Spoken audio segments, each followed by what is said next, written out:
If you want to loosen up your whole body, but you don't want to have to twist yourself into a pretzel to get there, then you are in the right place. So stay tuned for some simple exercises to make you feel better.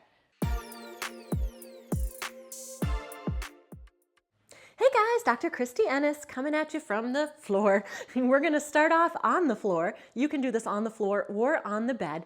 We're actually going to go progression so things loosen up more and more as we go. So starting with both rotators of the hip, we're going to bring our feet mat width if you're on a mat, or a little further than hip width apart if you're on your bed. Bring those arms out to the side if it feels comfortable. And we're going to drop our knees, both of them, off to one side. Now you can feel free to lift that hip up a little bit. We're really stretching out through both hips, just different muscles. So we're just pausing for a moment in each direction.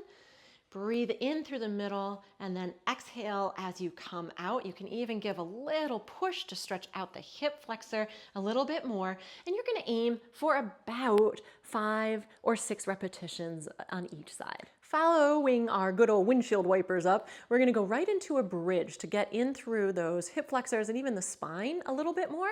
So you can bring your feet in just a touch closer this time. You're going to do a little bit of a pelvic tilt so that you're flattening your back. Hands go down by your side, and then you're going to lift up as high as you can without arching through the rib cage or without arching through the spine. Now, if you are really tight, you should be a little bit looser after doing that first one, but if you are really tight, like me, to help this even a little bit more, if you bring your heels together and turn your toes out, you're going to open up that hip space a little bit more. Usually you can lift a little bit higher and you can feel a little bit more opening in through the front of that hip. Now remember too, you do not have to lift high to get benefit. So you're going to start wherever you're at. If it only feels comfortable to do just a little lift, then you start right there. You're going to aim for about 10 of them. If it's still too much to lift all the way off the ground, even just starting with that little pelvic rock back and forth can help a little bit in the hips and certainly in the back. Third one, now that we've got a little bit more mobility going, is going to stretch out the back of that leg. So it should be a little bit warmer and looser. You're going to bring that knee up towards your chest a little bit and clasp those hands around the thigh. From here, we're going to work on straightening that leg out just until you feel a stretch in the back of that leg. So that means it may not go all the way straight, and that's totally okay.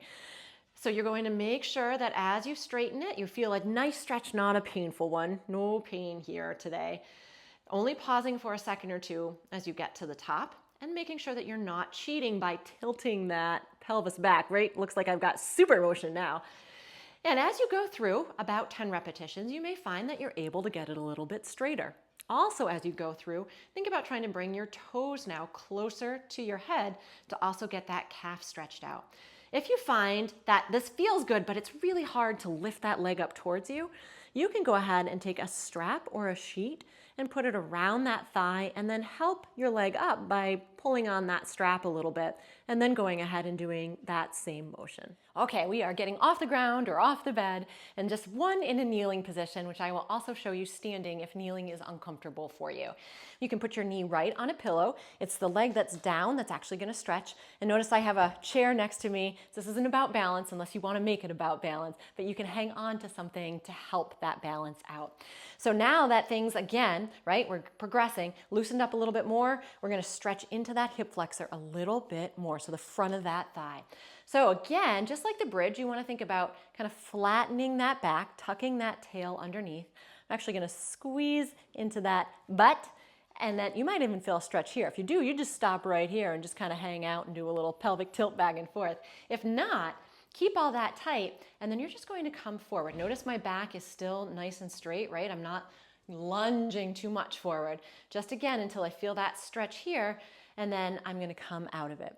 So it's tuck, squeeze, gentle push forward. Again, pause for about a second or two, and then you're going to go ahead and come on out of that. So again, 5 or 6 repetitions roughly on each side. If kneeling is uncomfortable for your body, the standing option, you're going to take kind of a long stride stance, and you can have something sturdy to hang on to.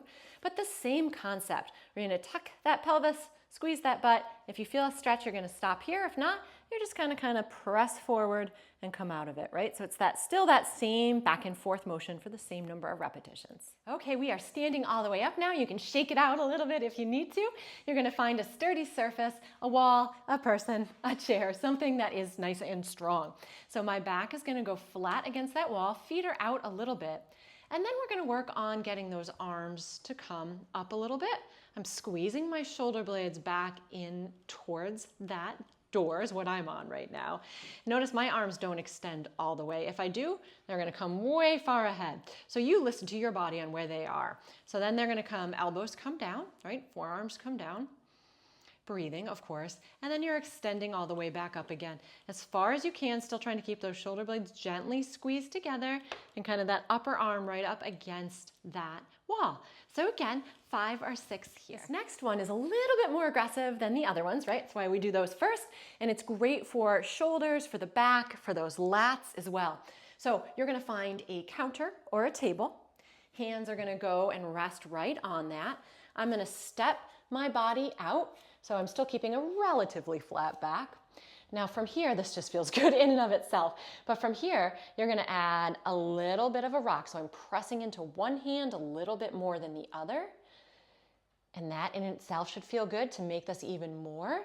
If I take one hand and put it on top, kind of shift over to the side, and now I'm gonna shift my hips too. Right? Just kind of back and forth here in that slow controlled rocking. You'll do about 5 on one side, and then you do want to switch that hand placement, but that's the advanced portion of it, right? Remember, it's totally good to just start right here, wherever you're comfortable, and breathe in through this. Our last one is even a little bit wee stretchier than the ones before. So again, good to do those first to help get that blood flow going. We're gonna really work on stretching out the front of that chest. So I'm gonna face the other way. This is the most advanced version. You're gonna take those hands behind the back. Of course, I will show you a less advanced version too. If you can clasp them, you're going to. You may have to just kind of start here and even just kind of do a little bit of rock from side to side. If it feels okay, you're going to think about standing up nice and tall, and then you're gonna lift those arms behind you just until you feel a gentle stretch. Definitely not a pain, right? So it means they may not lift up super duper high. Pause for a second, and then come on back down. Excuse me. So again, just that nice gentle lift. And if you're looking for some more arm mobility stuff, I will link that as well. If this is too much on your shoulders or any part of your body, you can still get benefit without clasping your hands. So again, standing up nice and tall, I'm gonna actually turn my palms forward this time, gentle squeeze into those shoulder blades, and I'm just gonna bring those arms all the way back. So I'm really working on stretching out all in through here. And then you can even work towards getting, right, I'm turning a little bit with my hands, but you can work towards getting those hands towards one another as you're lifting up. It doesn't all have to be done in one set. And try for 5 or 6 reps.